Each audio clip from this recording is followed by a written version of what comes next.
میں وہابی نہ میں بابی، میں ہوں مسلم علمی کتابی، نہ میں وہابی نہ میں بابی، میں ہوں مسلم علمی کتابی۔ جی علی بھائی، کوشچن نمبر 45 حمزہ بھائی کا رشیا سے پوچھ رہے ہیں۔ آپ نے کہا کہ غامدی صاحب کی تو توحید جو ہے وہ اور ختم نبوت جو ہے وہ اہل حدیث سے بھی بہتر ہے، تو کس چیز میں ان سے بہتر ہے؟ جی اہل حدیث ذرا فرقے واضح سے تو بہتر ہے، جی اہل حدیث فرقے سے بہتر ہے، اہل حدیث کے منہج سے بہتر نہیں ہے۔ اہل حدیث کا منہج 24 کیرٹ سونا ہے، ہمارا اختلاف اہل حدیث کے فرقے کے ساتھ ہے، اہل حدیث کے ان مولویوں کے ساتھ ہے جو اپنے بزرگوں کی اندھی تقلید کر رہے ہیں اور ان کا جھوٹا دفاع کر کے اپنے بزرگوں کو اہل حدیث اور اہل سنت کا امام ڈکلیئر کیا ہوا ہے، یعنی کہ ابن تیمیہ کو۔ ابن تیمیہ کشف کا قائل ہے، وہ سماع موتا کے عقیدے کا قائل ہے کہ جو عقیدہ بریلویوں اور دیوبندیوں کا ہے نا، کہ جب آپ قبرستان جاتے ہیں تو مردہ ڈائریکٹ آپ کی آواز سن لیتا ہے، تو ابن تیمیہ نے فتاوی ابن تیمیہ میں مانا ہوا ہے کہ نہ صرف مردہ آپ کی آواز سن لیتا ہے بلکہ مردہ آپ کو پہچانتا بھی ہے۔ سماع موتا کا جو عقیدہ ہے، میں نے اس کے اوپر بہت پہلے ایک ویڈیو ریکارڈ کرائی تھی، اہل حدیث کی 4 خرابیاں، وہ تفصیلی ویڈیو دیکھیں، میں نے اس میں سب کچھ بیان کیا۔ اور کشف کا عقیدہ،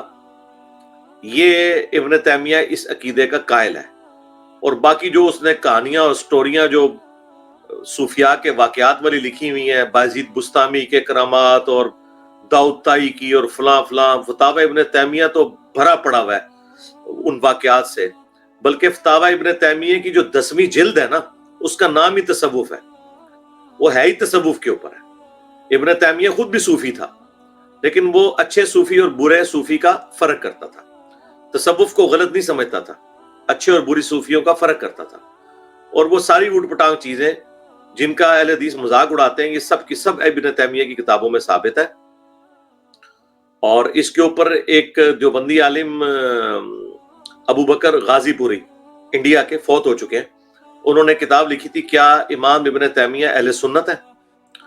اور یہ کتاب ہماری ویب سائٹ کے اوپر بھی اپلوڈ ہوئی ہے، یہ عربی میں بھی ہے، عربی کا تو مجھے نہیں پتا آئی ہے کہ نہیں ہے، ہاں عربی میں بھی آ چکی ہے، ویسے انہوں نے اردو میں لکھی تھی، انگلش میں بھی ہے، عربی میں بھی ہے، اور میں نے اس کتاب کا کافی دفعہ تعارف کروایا ہے۔ جب ہم نئے اہل حدیث کی طرف گئے تھے تو ہمیں دیوبندیوں نے یہ کتاب پڑھنے کے لیے دی، تو میں نے شیخ زبیر علی زئی صاحب کو یہ بتائے بغیر کہ اس کتاب میں یہ کچھ لکھا ہے، میں نے پوچھا کہ یہ ابن تیمیہ کرتا ہے، انہوں نے کہا جی یہ ہو ہی نہیں سکتا، میں نے کہا یہ دیکھیں، تو پھر میں نے کہا شیخ صاحب آپ نے تو ابن تیمیہ کے دفاع میں پوری کتاب، پورا ایک مضمون لکھا تھا کیا ابن تیمیہ اہل سنت ہے، اسی کتاب کے جواب میں کہتے ہیں ہاں، تو میں نے کہا آپ نے کتاب پڑھی نہیں تھی، تو آپ حیران ہوں گے، شیخ زبیر علی زئی صاحب جن کا وہ حوالہ بھی ہمارے وہ وہابی دوست دے رہے تھے، وہ فرمانے لگے کہ علی بھائی میں نے وہ کتاب نہیں پڑھی۔ میں نے کہا آپ نے کتاب پڑھی نہیں تو آپ نے اس کے خلاف مضمون کیوں لکھ دیا؟ وہ کہتے ہیں میں نے مضمون اس اعتبار سے لکھا تھا کہ دیوبندیوں کے جو بڑے بزرگ ہیں، ملا علی قاری ہو گئے اور باقی لوگ، وہ ابن تیمیہ کو اہل سنت مانتے ہیں، تو تم دیوبندی اگر ابن تیمیہ کو اہل سنت نہیں مان رہے ہو تو تم اس موقف میں غلط ہو۔ میں نے کہا یہ تو بڑی عجیب بات ہے، اس کتاب کے اندر جو سنگین نوعیت کے الزامات جو کہ بالکل درست ہیں لگائے ہیں ابن تیمیہ کے عقیدوں کے اوپر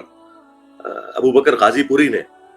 اور اس نے اپنے حق میں یوز کیا۔ ایون ڈاکٹر طاہر القادری صاحب نے پورا لیکچر دیا ہے کہ ابن تیمیہ ہمارے تھے،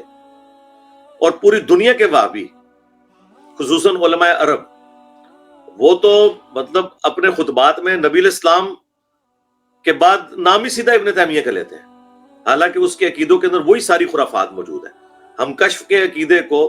ختم نبوت کے بالکل خلاف مانتے ہیں، ہم رسول اللہ کے بعد کسی شخص کے لیے اس چیز کو درست نہیں مانتے کہ وہ کہے کہ میرے ساتھ کوئی ڈیوائن اس طرح کا معاملہ اللہ تعالیٰ فرماتا ہے۔ تو عام اہل حدیث کو پوچھے وہ کہے گا مردے سنتے ہیں، یہ عقیدہ جو ہے شرک کے اوپر مبنی ہے، اور وہ ابن تیمیہ سے دکھائے ہیں تو یہ کہتے ہیں جی ان کی اجتہادی غلطی ہے، اپنے بزرگوں کی اجتہادی غلطی کہہ دیتے ہیں، اور بعض ڈٹائی کے ساتھ دفاع کرتے ہیں۔ آج بھی کئی وہابی ہیں جو دفاع کرتے ہیں۔ ہاں شیخ زبیر صاحب کو جب میں نے چیزیں ہائی لائٹ کی تو انہوں نے ان چیزوں کے خلاف مضمون لکھا، اور پھر اس نے ابن تیمیہ نے اسی اپنی ایک کتاب میں اقتداء الصراط المستقیم میں ابن عمر کو بدعتی کہا، اس کے رد کے اوپر میرا پورا لیکچر آیا تھا، بلکہ زبیر عزیز صاحب کے ساتھ میری کال ریکارڈنگ موجود ہے، اس میں انہوں نے خود مانا کہ ابن تیمیہ کی بات بالکل غلط ہے جو اس نے لکھی ہے. تو یہ آپ میری ویڈیو دیکھ لیں، اہل حدیث کی 4 گستاخیاں. لاکھوں لوگوں نے یہ ویڈیو دیکھی ہے میری، اس میں میں نے اس حوالے سے چیزیں ڈسکس کی ہوئی ہیں. پھر ابن تیمیہ نے جو توحید کے اوپر حملہ کیا، یہ تو ختم نبوت کا ہو گیا نا. توحید پہ یہ حملہ کیا اس نے کہ وہ جو ترمذی کی حدیث ہے نا، اللہ تعالیٰ نے سب سے پہلے قلم کو پیدا فرمایا. یہ حدیث شیخ البانی نے سلسلہ حدیث صحیحہ میں بھی لی ہے. اس میں پھر شیخ البانی نے باقاعدہ پوری بحث کی ہے کہ ابن تیمیہ اس چیز کا قائل تھا، اور ابن تیمیہ کی کتاب ہے جو فلاسفہ کے خلاف ہے کتاب، اس میں انہوں نے باقاعدہ لکھا ہے کہ جب فلسفیوں نے پوچھا نا کہ آپ کہہ رہے ہو کہ سب سے پہلے اللہ تعالیٰ نے قلم کو پیدا کیا، حالانکہ یہ تو نبی الاسلام کی حدیث ہے، وہ کہتے ہیں اس سے پہلے اللہ تعالیٰ کیا کر رہا تھا. تو اب اس کے جواب میں ابن تیمیہ جو ہے وہ کنفیوز ہو گیا. اس نے جواب میں کہہ دیا کہ حوادث کی بھی کوئی ابتدا نہیں ہے، یعنی جو اللہ تعالیٰ کام کرتا ہے نا ان کی بھی کوئی ابتدا نہیں ہے،